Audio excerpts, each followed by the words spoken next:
So, in the last video, I have already explained why Punjab, why Sardars, or whatever you want to say. So, I just try to clear the picture with the available facts on the internet, and obviously they are leading this protest, but along with the help of the other state as well. I appreciate that other state has also come forward and they are also supporting equally to the Punjab.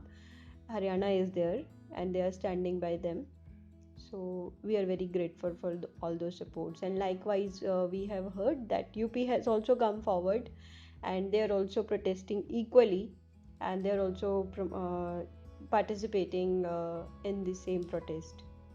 Let's talk about the bills which is passed by our very intelligent government in the favor of the farmers, कि हमने farmers का बहुत अच्छा सोचा है.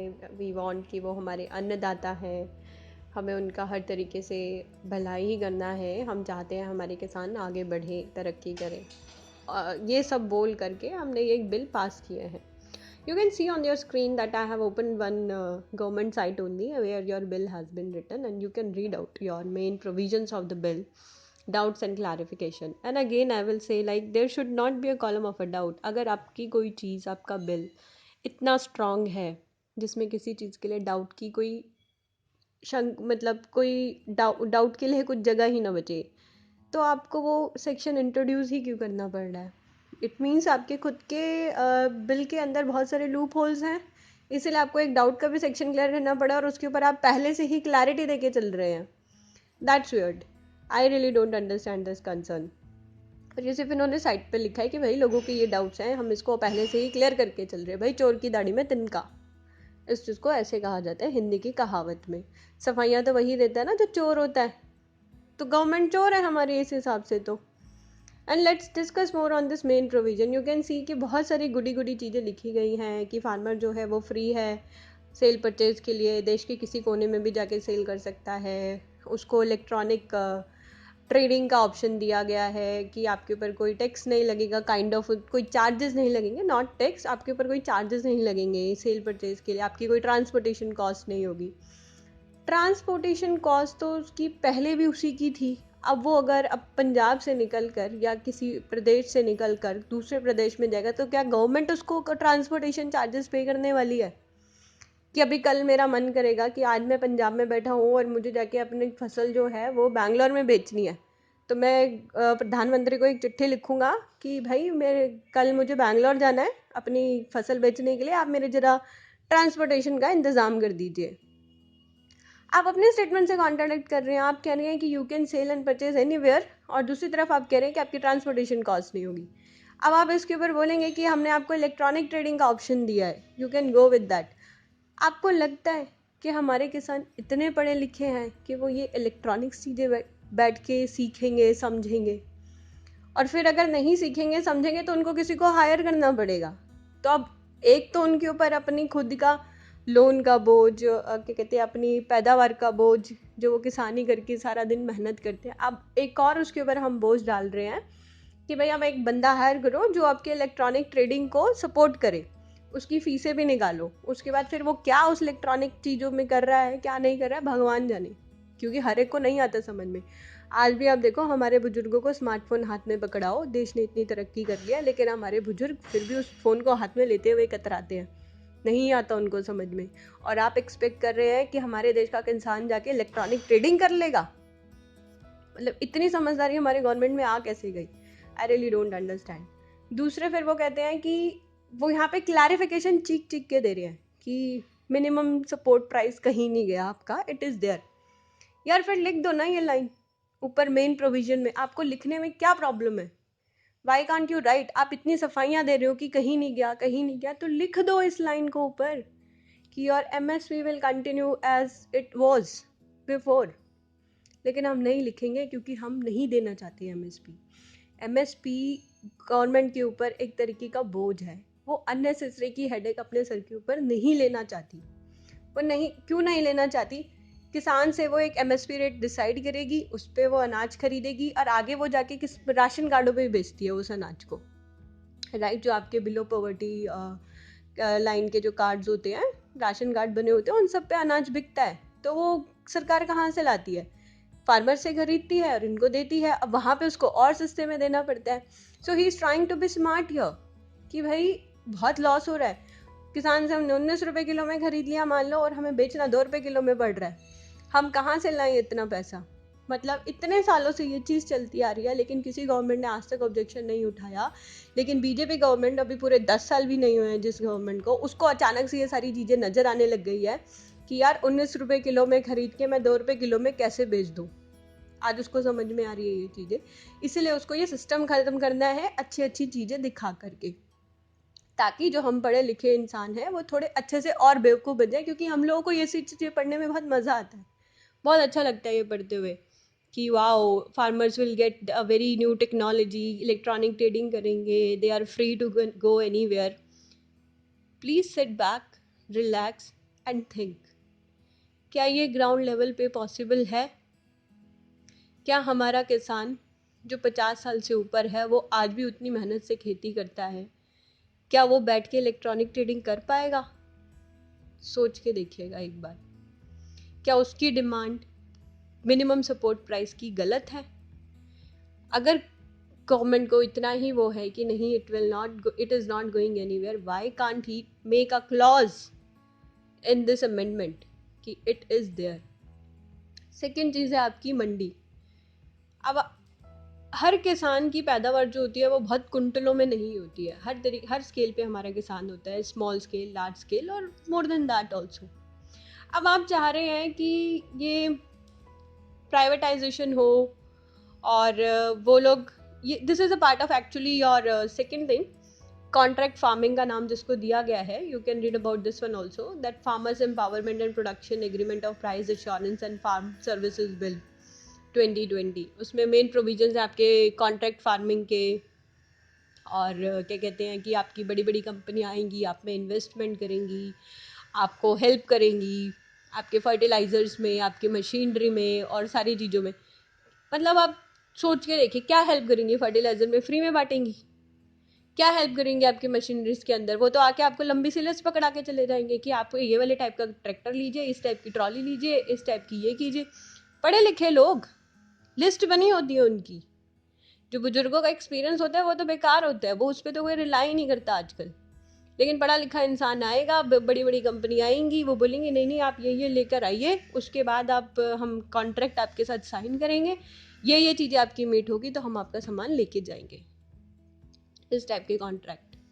तो I left that point also, that we were discussing about that mandi system कि वो भी एक डर है कि वो ख़त्म हो जाएगा।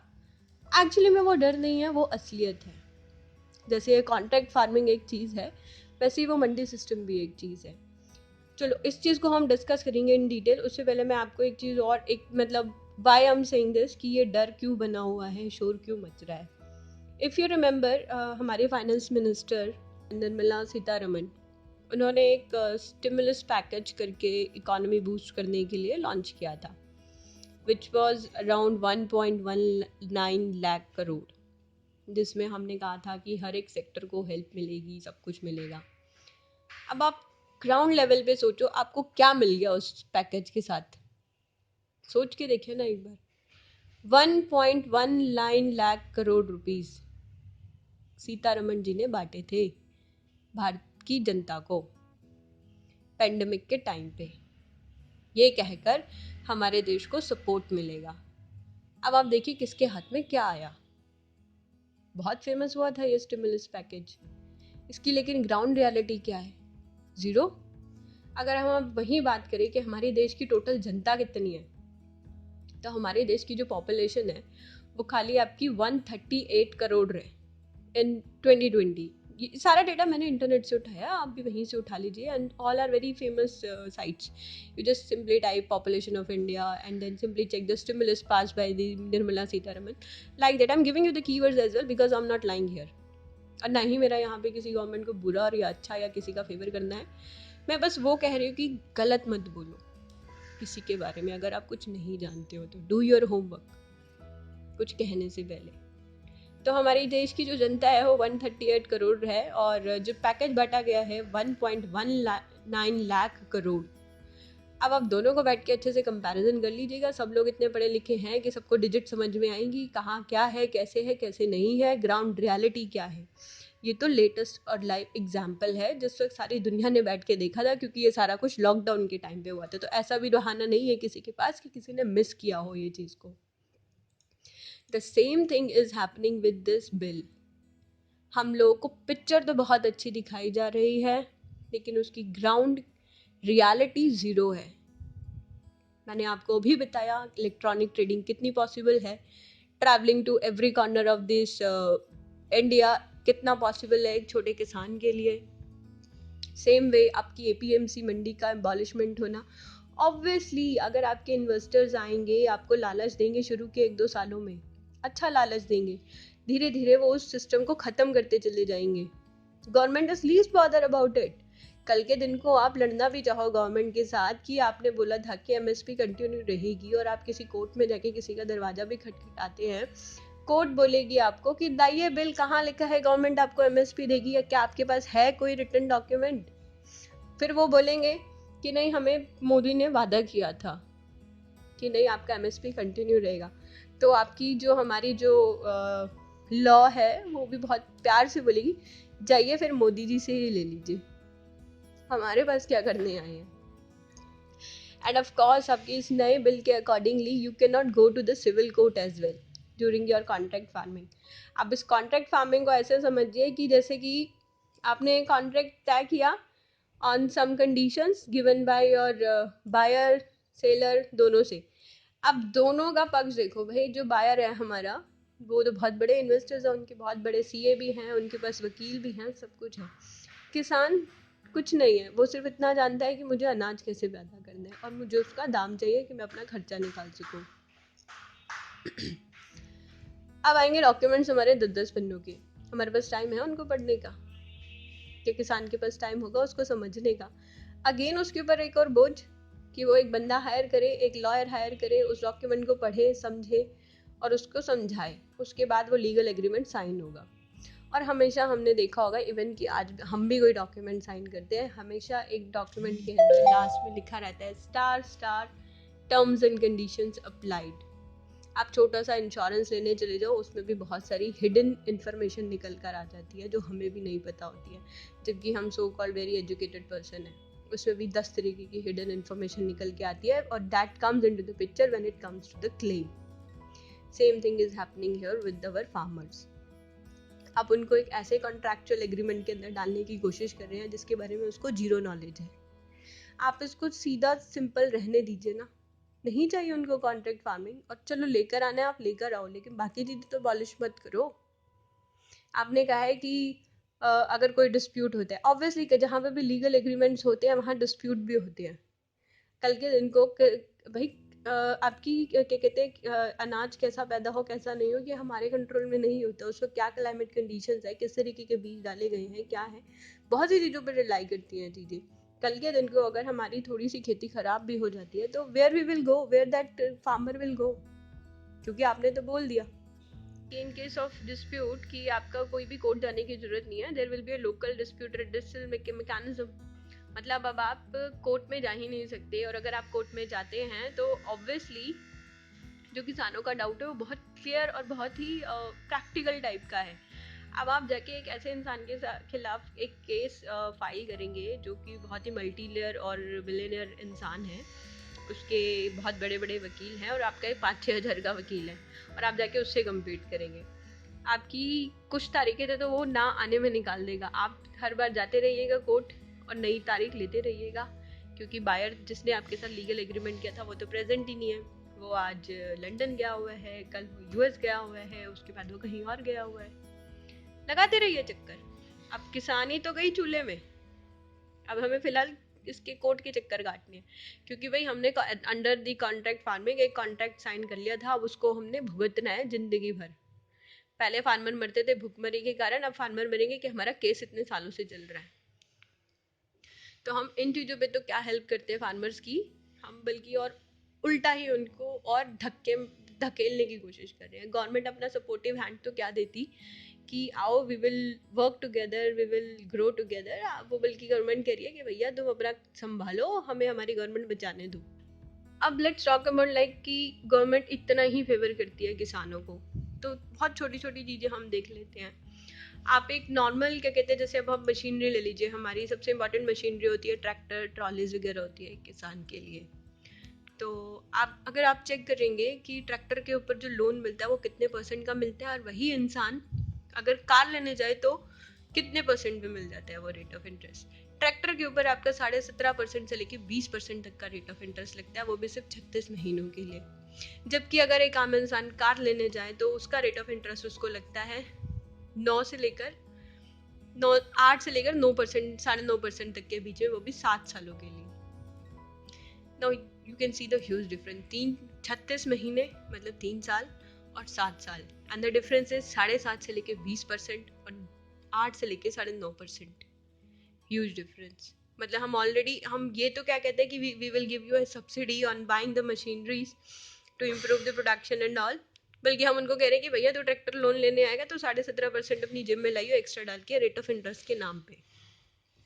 ओके, ये था एक एग्जाम्पल। चलो अगर अब फार्मर लोन लेने के लिए निकलता है कि अब उसको लोन चाहिए, तो फार्मर लोन जो अवेलेबल है वो अवेलेबल है 7.5 से लेकर के 8% तक के बीच में, जो कि हमारी गवर्नमेंट बैंक दे रही है। लेकिन धीरे धीरे मोदी गवर्नमेंट क्या कोशिश कर रही है कि वो भी ख़त्म हो जाए, और सेम लोन आपका प्राइवेट बैंक जो देता है वो देता है 9.5 से शुरू करके 10% तक। Can you see the difference कि 7.5% मिनिमम अमाउंट आपको गवर्नमेंट बैंक दे रही है, और वही चीज़ आपकी जो प्राइवेटाइजेशन है वो आपको चार्ज कर रही है ऑलमोस्ट 9.5 से लेकर 10% तक के बीच में। और फिर हम कह रहे हैं कि हमें प्राइवेटाइजेशन ज़्यादा लेकर आना है ताकि हम प्राइवेट लोगों की जेबें भर सकें। So these were the things like जो किसी भी इंसान को मजबूर करेगी प्रोटेस्ट करने के लिए, फिर चाहे वो किसान हमारा पंजाब का है, चाहे वो हरियाणा का है, चाहे वो यूपी का है। बस कुछ चीज़ें ऐसे होती हैं कि कुछ नज़र आती हैं, कुछ नज़र नहीं आती हैं। पंजाब नज़र आ रहा है इस वक्त, हरियाणा आज कंधे से कंधा मिला के खड़ा है, और वी हैव सीन कि यूपी से भी लोग आवाज़ें उठा रहे हैं, महाराष्ट्र से भी आवाज़ें उठा रहे हैं, लेकिन हमारी गोदी media is so busy with other things telecasting, like Narendra Modi आज यहाँ ट्रैवल पे गए, आज वहाँ ट्रैवल पे गए हैं, तो they don't have time to cover all those things. सबकी आवाज़ें दबा दी गई हैं, लोगों को पता ही नहीं चलने दे रहे कि प्रोटेस्ट किस लेवल पे चल रहा है। Okay, let's see our third bill, which is related to the essential commodities, and on their website they have clearly mentioned that the Essential Commodities Amendment Bill 2020, with provisions to remove commodities like cereals, pulses, oilseeds, edible oils, onion, and potatoes from the list of essential commodities, was passed by Rajya Sabha today, which was on 22nd September 2020. The bill aims to remove fears of the private investors of excessive regulatory interference in their business operation. I'm repeating this line, please listen it. The Amendment Bill 2020 aims to remove fears of private investors of excessive regulatory interference in their business operation. Okay.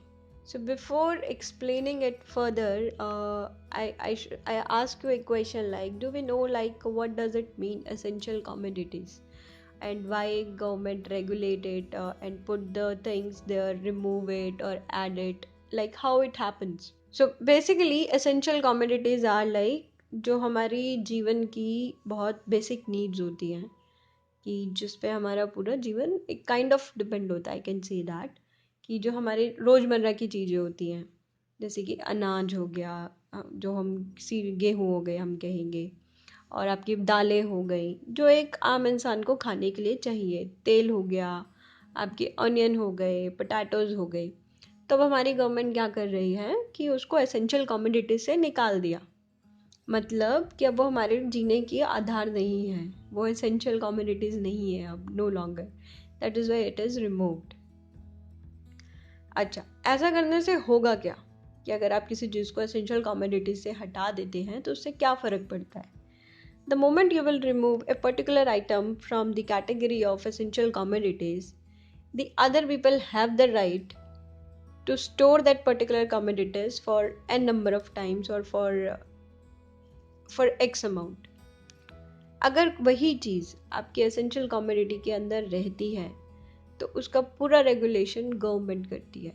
Government will not allow you to store those things in your warehouses for a longer time. और ऐसा करने से होता क्या है, अगर suppose आपने प्याज ले लीजिए या फिर आलू ले लीजिए, आपने क्या कहते हैं उसको स्टोर करना शुरू कर दिया अपने वेयर हाउस के अंदर, and what you have done by doing this, आपने एक आर्टिफिशियल डिमांड क्रिएट कर दी मार्केट के अंदर।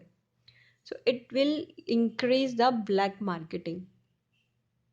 आप आर्टिफिशियल डिमांड क्रिएट कर रहे हैं अपनी चीज़ों को स्टोर करके, तो obviously it will lead to black marketing. Government का कोई उसको रेगुलेशन ही नहीं कर सकती है क्योंकि गवर्नमेंट ने उसको एसेंशियल कमोडिटी से हटा दिया है। तो indirectly government has given you the right कि आप ब्लैक मार्केटिंग करो, और वो भी उन चीज़ों के साथ करो जो लोगों को रोज में चाहिए खाने के लिए। So now you tell me, think on that and you tell me, are they doing the wrong thing while doing this protest? वो प्याज, वो आलू, वो गेहूँ सिर्फ किसान ही खाते हैं, हम लोग नहीं खाते, हम लोग कुछ और खाते हैं। मेरे को नहीं पता, शायद मोदी गवर्नमेंट के जो अंधभक्त लोग हैं वो शायद कुछ और खाते होंगे, but most of the people तो नहीं खाते। एटलीस्ट जो इस प्रोटेस्ट में साथ दे रहे हैं वो तो नहीं खाते, क्योंकि उनको भी पता है कि भैया बिना अनाज खाए हमारा गुजारा नहीं है। जो सेकंड लाइन मैंने 2 बार आपको बोली थी कि to fears of private investors of excessive regulation interference. Now think on this point.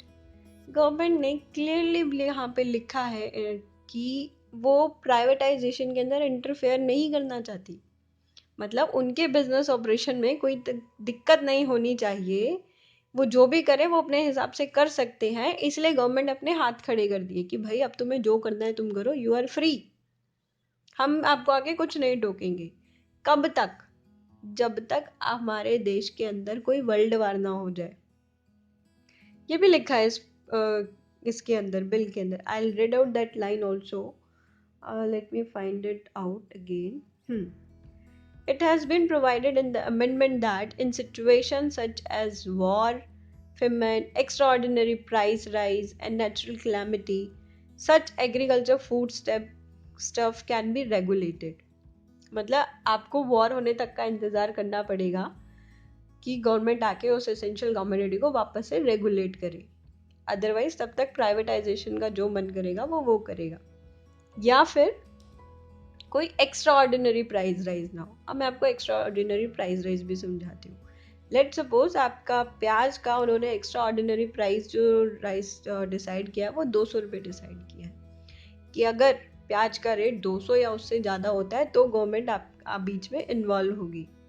लेकिन उसी प्याज का रेट अगर 199 रुपये 99 पैसे रहता है, 199.99 रहता है, तब तक गवर्नमेंट कुछ नहीं कहेगी, because it is below the extraordinary price. The government can only say when it comes to 200 और 200 रुपीज 1 पैसा। Now you can clearly understand how clever our government is. They don't want any kind of pain, or they don't want to interfere, they don't want to spoil their relationships with the big monopoly or the big business tycoon of our country. They are giving a complete leverage. आओ आपका जो मन करे वो करो और जनता को जितना हो सके उतना लूट के खाओ, क्योंकि ये आपके या मेरे या हमारे मेरे हमारे कुछ भी कह लीजिए, या हमारे फार्मर्स के हिसाब से कह लीजिए, हम नहीं कर सकते इतने बड़े बड़े warehouses develop all of a sudden. हम इतनी बड़ी बड़ी स्टोरेज नहीं कर सकते। आप एक नॉर्मल मिडिल क्लास फैमिली को ले लीजिए, वो अपने घर में 10 किलो आलू नहीं संभाल सकता, वो खराब हो जाएंगे। तो आप कहाँ 100 किलो और 200 किलो को स्टोर करने की सोचेंगे? और 10 किलो आलू कितने दिन चल जाएंगे? तब तक तो जितने बड़े बिजनेसमैन बैठे हुए हैं यहाँ पे जो इस मार्केट के अंदर सेक्टर में उतरने वाले हैं, तब तक तो वो पता नहीं कितने किलो अपने उसमें स्टोर करके रख जाएंगे। 6 महीने के बाद आपकी आर्टिफिशियल डिमांड क्रिएट हो जाएगी कि भाई तंगी आ गई, आलू तो मार्केट में है नहीं, बढ़ाओ प्राइस। प्याज तो हमने ऑलरेडी 100 रुपये खरीदी है, इस बार 199 रुपये खरीद लेंगे, या फिर जितना भी हमारा एक्स्ट्रा ऑर्डिनरी प्राइस डिसाइड होगा उससे 1 पैसे कम पे हम दोबारा खरीदेंगे, क्योंकि प्याज तो मार्केट में अवेलेबल नहीं होगी, वो तो किसी के गोदाम में स्टोर होगी, किसी के स्टोरेज हाउस के अंदर। तो ये सारे पॉइंट्स हैं जो हमें सोचने चाहिए, जो हमें पढ़ने चाहिए बिफोर सेइंग दैट कि नहीं, जो बिल में पास हुआ है वो बहुत अच्छा बिल पास हुआ है, गवर्नमेंट बहुत अच्छा कर रही है। So this is what all I want to say about this bills. So please, I'll not say go by my words only. आप अपना खुद का दिमाग लगाइए. I have shared the links with you. Bills, तीनों बिल्स के आप पढ़िए उसको बैठ के, और फिर सोचिए कि अगर जो प्रोटेस्ट कर रहा है वहाँ पे, क्या वो सही प्रोटेस्ट कर रहा है या गलत प्रोटेस्ट कर रहा है।